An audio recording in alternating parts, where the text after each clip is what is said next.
Sloka 49. They will ask, who gave you the right to dare? Say, we dare by the right of evolution. The right of evolution is inscribed in flame in our hearts. We cannot be deprived of the truth of the immutability of ascent. Both amidst the crowds and in solitude, we know our inalienable right. We can affirm that only the blind are unable to perceive the direction of evolution. But when the door of knowledge is distinctly outlined, it is not difficult to strive out of the darkness. Daring. Should one understand it as an unheard of achievement? Shall not daring be one's daily repast and the garment of one's every thought? Will not the prison walls become transparent, and will not the seal of the secret scroll melt away for the one who dares? In recommending daring, we offer the simplest way. The heart knows the truth of this way. At present, one cannot point to another.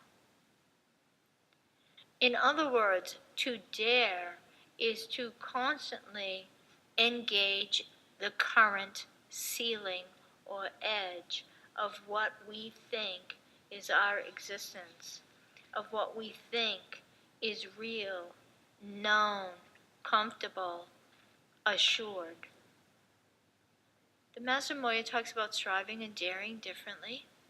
Striving seems to have more personal quality to it. Daring so often has to put our personal aside. And we have that even in a battle. If you think about World War II people, getting ready. You think about any battle. We just have to put a lot of things aside. Whereas striving, we kind of are taking it all with us. We're going to strive and we're going to just take it all with us because we think we can. And then we'll get to the point where daring is actually what's required, and we have to let a lot of it go. And that's the biggest part of daring. And when I think of this reading, we dare by the right of evolution. The right of evolution is inscribed in the flame of our hearts. There is a truth to the immutability of ascent. So that to me is this cosmic physical plane model. I don't necessarily like the flat plane model much at all. At least concentric circles or interpenetrating loops of reality convey more to even a pictorial mind. And I have a pictorial mind. But, it serves from the point of view of just helping us to see the ladder that we do constantly tread, that is our life. And furthermore, to dare is to question. Dare to question ourselves. Dare to question our current ideas about something. Especially if those ideas are limiting us in any way. And of course, whether that's any collective situation, any personal situation, daring usually serves us well. Daring when it's just about a bungee jump, or it's about something that's strictly personal. We use colloquially the word daring, but I think that from an Agni point of view, it doesn't fit. That's hubris. It might be foolery.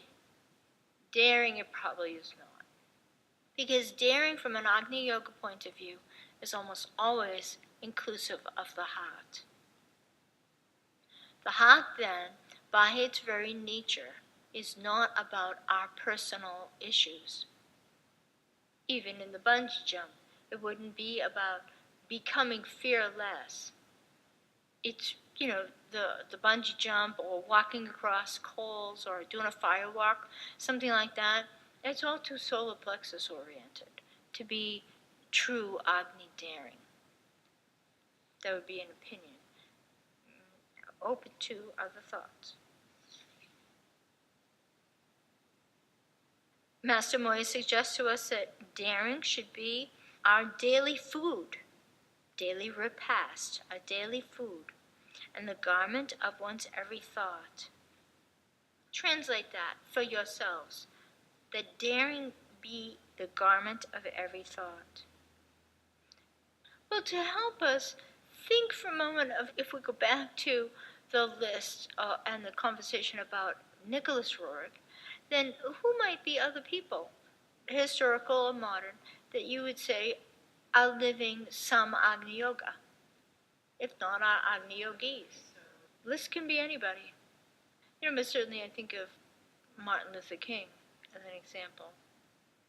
Harriet Tubman, for some reason, she comes to mind too, along a similar line. Jimmy Carter, the constancy of the fire for beauty, for at-one-ment, for peace, in all kinds of situations. Certainly he's not in it for his personal gain. Mandela. So I think what we are experiencing here is the edge, is a constant edge within Agni, and that therefore the edge and daring play with each other. They're the yin yang, kind of play with each other, and that what pops forward, like you were saying, Carol, what pops forward is kind of like those little eyes, the two little eyes in the yin yang, the two little dots that are there. All of a sudden, poof, there's something more there out of the gestalt of letting things flow, letting things be, letting the alignment not necessarily be very straight, but like in the yin yang, the alignment actually has curve, it has flow, it allows. Now, that's not to say that I'm not a proponent of really good, tight alignments, but that so often that tight, very vertical orientation negates, it repulses. It's too narrow. And so oftentimes, whether it be just bowl, to consider our alignment is a bowl, that we are a bowl, as an example. A chalice, exactly.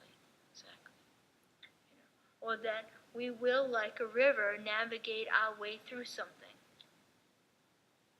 The river makes its way to the sea.